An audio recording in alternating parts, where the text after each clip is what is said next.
आज के एपिसोड पर डिस्कशन करने से पहले I would like to request you to subscribe our YouTube channel and follow us on Facebook and Twitter as well. इसके अलावा अगर आप हमें सपोर्ट करना चाहते हैं तो that you can do through a Patreon also. Facebook, Twitter और पेट्रियन के जो लिंक्स हैं वो इस वीडियो की डिस्क्रिप्शन में आपको मिल जाएंगी। इसके अलावा इस चैनल के अबाउट सेक्शन में भी आपको इन तीनों वेबसाइट्स की लिंक्स मिल जाएंगी।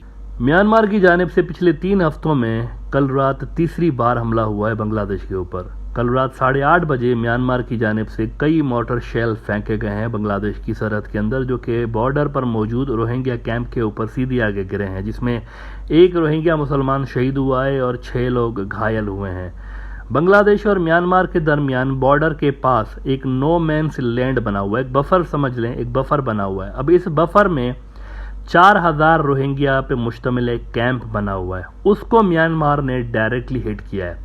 कुछ रोज़ पहले ब्रॉडर व्यू के एपिसोड नंबर 1217 में मैंने इस बात का जिक्र किया था कि रिसेंट बांग्लादेश म्यांमार क्लैशेस का ताल्लुक रोहिंग्या इशू से भी है। चाइना म्यांमार पे प्रेशर डाल रहा है बेसिकली कई मंथ से कि रोहिंग्या की वापसी शुरू करें, बांग्लादेश से इनको वापस बुलाएं।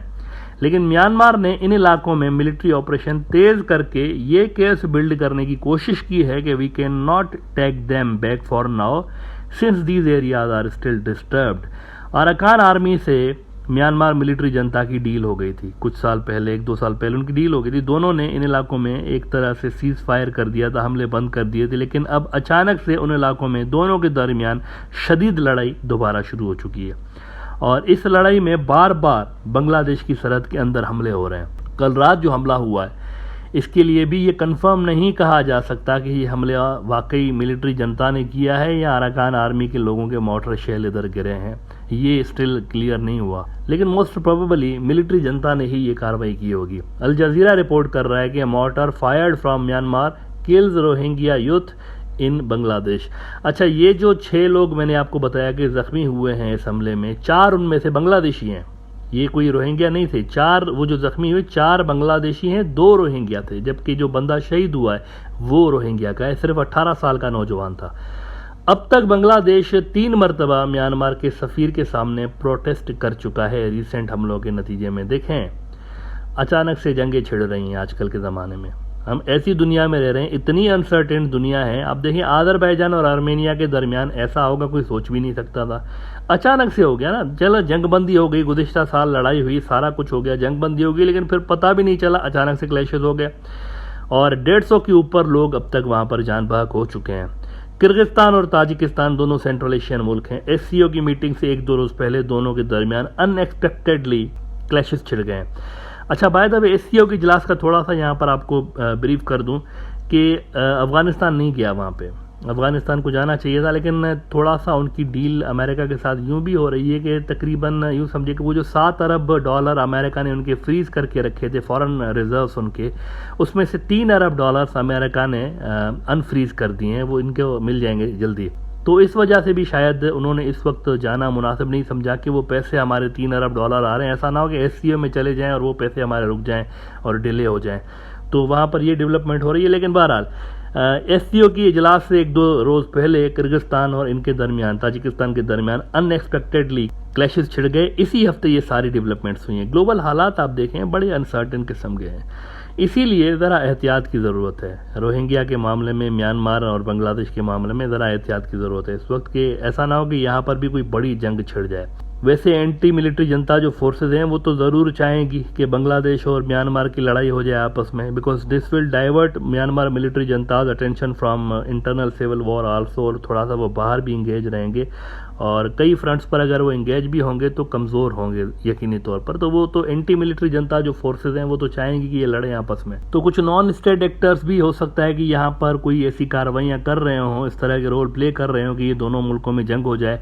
6 शेल रात को गिरे हैं बांग्लादेश के अंदर और इस वक्त भी वहाँ पर जो म्यांमार के बॉर्डरिंग एरियाज है बांग्लादेश के साथ, वहाँ पर मुसलसल इस वक्त भी गोलियों और बमों की आवाज़ें आ रही हैं। कुछ ही घंटे पहले द बिजनेस स्टैंडर्ड ने रिपोर्ट किया है कि shooting shelling continue in Myanmar near Bandarban border. आज सुबह से वहाँ पर फायरिंग का सिलसिला जारी है। बांग्लादेश जो बॉर्डर पर रहते हैं ना लोग, बांग्लादेशी लोग, वो ये एरियाज़ जो हैं वो खाली करके जा रहे हैं अपने रिलेटिव्स की तरफ। इस सूरत हाल पे ही बिजनेस स्टैंडर्ड में खबर लगी है कि due to security reasons 35 families of Konarpara in Tumbru have taken refuge with their relatives elsewhere. तो बांग्लादेश के जो म्यांमार के साथ बॉर्डरिंग एरियाज हैं वहाँ पर लाइफ डिस्टर्ब्ड है इस वक्त, और बच्चों के वैसे वहाँ पर एग्जाम्स भी होने वाले थे, वो भी पोस्टपोन हो गए हैं। रेबल जो ग्रुप्स हैं वो भी रखाइन स्टेट में ऑपरेशन के चलते बांग्लादेश के अंदर घुसने की कोशिश कर रहे हैं, जिस वजह से बांग्लादेश की बीजीबी जो है वो इस वक्त एडिशनल ट्रूप्स भी उन्होंने डिप्लॉय कर दिए हैं और इस इन्फ्लक्स को रोकने के लिए वो रेड अलर्ट पे हैं इस वक्त। अच्छा, ये जो टेरेन है ना म्यांमार बांग्लादेश बॉर्डर की टेरेन, ये बड़ा मुश्किल है, बड़ा मुश्किल टेरेन है। यहाँ पर घुसपैठ रोकना इतना आसान नहीं है। ये छोटा सा बॉर्डर है as compare to Bangladesh border with India. ये छोटा बॉर्डर है म्यांमार वाला, लेकिन यहाँ पर खाइयाँ हैं, बड़े घने घने जंगल हैं यहाँ पर, तो यहाँ घुसपैठ को रोकना इतना आसान नहीं है। इंडिया नहीं रोक पा रहा घुसपैठ। आप देखें मिजोरम के अंदर बड़ी तादाद में घुसपैठ हो रही है, इंडिया ने फौज डिप्लॉय की हुई है लेकिन नहीं रोक पा रहे, उनका भी यही टेरेन का इशूज़ है। अब ये जो ऑपरेशंस शुरू कर रखे हैं म्यांमार ने रखाइन स्टेट में, और थाईलैंड के साथ लगने वाली केरन स्टेट के अंदर भी ऑपरेशंस हो रहे हैं, और इंडियन बॉर्डर के साथ उनकी जो चीन स्टेट लग रही है, सारों में ऑपरेशंस हो रहे हैं, ताकि अगले साल वाला वो जो जनरल इलेक्शन का इनका प्लान है मिलिट्री जनता का, उससे पहले वो यहाँ पर मुकम्मल तौर पर अपनी रिट बहाल करने की कोशिश कर रहे हैं। ये ऑपरेशन जो है ना कुछ दिनों या कुछ हफ्तों में ख़त्म नहीं होने जा रहे, क्योंकि जिन ग्रुप से यहाँ पर मिलिट्री जनता लड़ रही है बड़े पावरफुल ग्रुप हैं। वो कोबरा कालम ग्रुप उधर जो वहाँ पर है केरन स्टेट के अंदर, बड़ा पावरफुल ग्रुप है, 20,000 के लगभग उसमें लोग हैं। इसी तरह से अराकान आर्मी की जो स्ट्रेंथ है, अच्छी खासी स्ट्रेंथ है, बड़ी फोर्स है ये भी। और चिन रियासत में जो इनके बागी लड़ रहे हैं वो भी ठीक ठाक, वहाँ पर भी वो भी चिन कम्युनिटी है, वो भी अलग से एक अपना मुल्क चाहते हैं, कुछ उनका भी इस तरह चक्कर है, सेपरेटिस्ट है सारे। तो मिलिट्री जनता को इतना आसानी के साथ वो ये इलाके देंगे नहीं। तो ये जो लड़ाई हो रही है ना, ये लॉन्ग टर्म लग रही है। मुझे नहीं लग रहा ये जल्दी ख़त्म हो जाएगी 2-3 हफ्ते के अंदर। बांग्लादेश के साथ कुछ वही हो रहा है जो कि अशरफ गनी के दौर में पाकिस्तान के साथ होता था। कभी वहाँ पर अमरुल्लाह सालेह जो कि अफगान इंटेलिजेंस एजेंसी NDS का पहले चीफ था, लेकिन फिर गनी के बाद नंबर 2 बन गया था अफगानिस्तान में, कभी उसके कहने पे अफ़गान आर्मी जो थी वो पाकिस्तान में शेल मारती थी, इसी तरह से शेल भी मारती थी और वहाँ पर स्ट्राइक्स करते थे। इंडियन रॉ का पिट्ठू था ना ये अमरुल्लाह सालेह, तो बेसिकली वहाँ से इसको डिक्टेशन आती थी तो ये कर देता था कार्रवाइयाँ, कभी ये करते थे, कभी एंटी पाकिस्तान जो ग्रुप्स वहाँ पर मौजूद होते थे वो फायर खोल देते थे। तो ये पाकिस्तान के साथ ये चीज़ें हो चुकी हैं।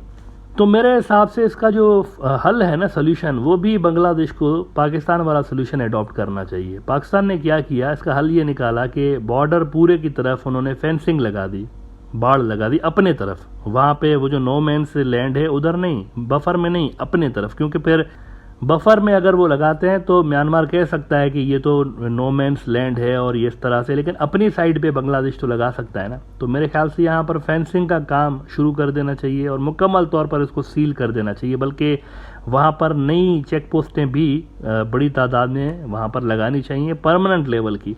और जहाँ जहाँ तक रोड्स नहीं हैं, कनेक्टिविटी नहीं है, जंगल हैं, तो वहाँ तक उन चेक पोस्टों तक वहाँ पर रोड्स बनाए जाएं और एक डिप्लॉयमेंट बढ़ाई जाए इस बॉर्डर पर। मेरे ख्याल से ये परमानेंट लेवल का एक मसला है, इसको परमानेंटली हल करना चाहिए और इस तरह से बांग्लादेश कम से कम घुसपैठ को रोक सकता है वहाँ पर, और ड्रग्स और ये जो चीज़ें आ रही होती हैं उसको भी रोक सकता है, मिनिमाइज़ कर सकता है। एज आई सेड, ये लॉन्ग टर्म मसला है, ये 2 साल में 3 साल में हल होता हुआ नज़र नहीं आ रहा, ये लंबा चलेगा। इवन अगर नई गवर्नमेंट भी आ गई वहाँ पर तो भी ये मसाइल चलते रहेंगे।